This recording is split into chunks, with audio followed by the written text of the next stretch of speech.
C'est d'une vie divine que nous sommes appelés à vivre, non plus d'une vie humaine. Notre humanité n'a rien à mettre en avant que Dieu puisse accepter. Qu'un élément quelconque humain, une préférence, une antipathie, ou une simple fantaisie, à plus forte raison, une ambition, un intérêt personnel, parviennent à s'insinuer dans une œuvre de l'esprit, immédiatement tout l'organisme en sera affecté.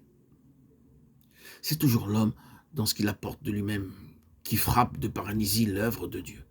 Les plans divins pour notre vie ne se réaliseront jamais, oh non, jamais, tant que nous n'aurons pas compris que ce ne sont pas nos péchés seulement que Christ a cloués à la croix, mais notre personne.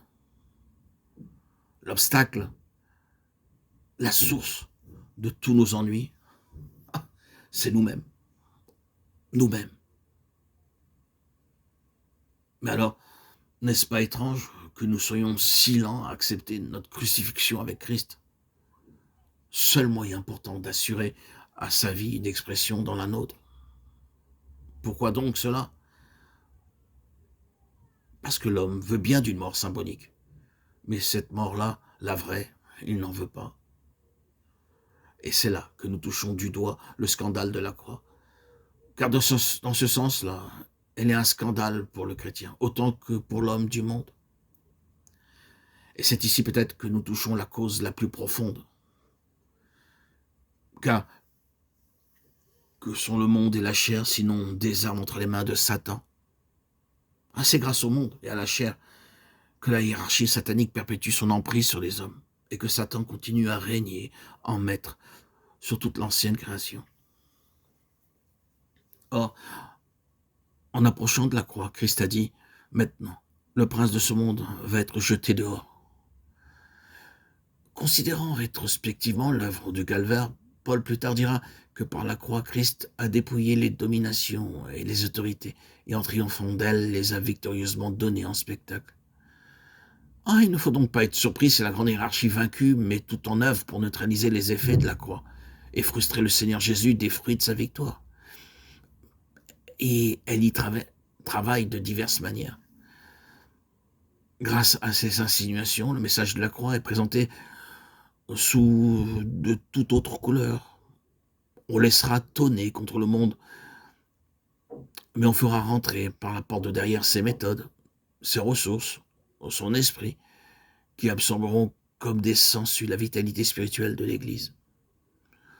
Pour créer de la tension et provoquer des schismes, on stimulera les énergies charnelles, la vie propre, le vieil Adam. Ainsi, le ciment de la grâce et de l'amour fraternel se désagrégera peu à peu.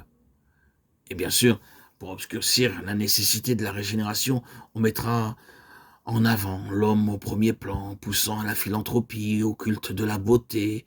On encensera en temps et hors de temps l'héroïsme, le talent, la morale naturelle. Tout cela est bel et bien l'œuvre de Satan.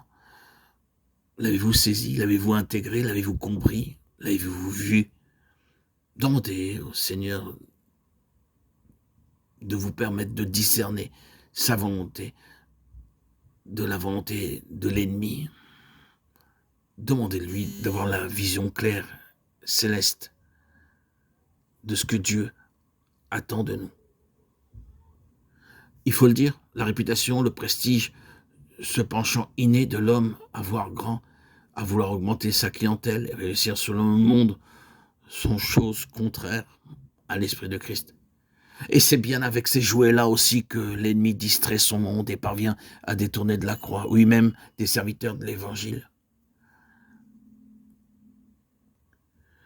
Une prédication fidèle de la croix comporte une victoire complète sur le monde, sur la chair et sur Satan, ainsi qu'une émancipation complète de toute espèce d'attache ou de servitude à leur égard.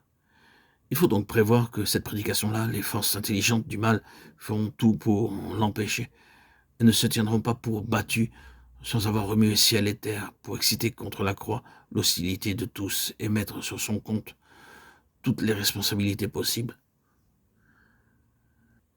La vie divine dans sa plénitude, l'expérience de la victoire, la collaboration effective avec celui qui est assis sur le trône, l'honneur de réaliser avec lui ses plans éternels sont nôtres dans la mesure, mais dans la mesure seulement où nous lierons notre cause à celle de la croix, en nous identifiant sans réserve avec le sens profond que la parole de Dieu lui donne.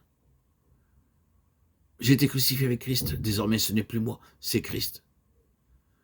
Ils l'ont vaincu à cause du sang de l'agneau et à cause de la parole de leur témoignage. Et ils n'ont pas aimé leur vie, mais ils l'ont exposé à la mort.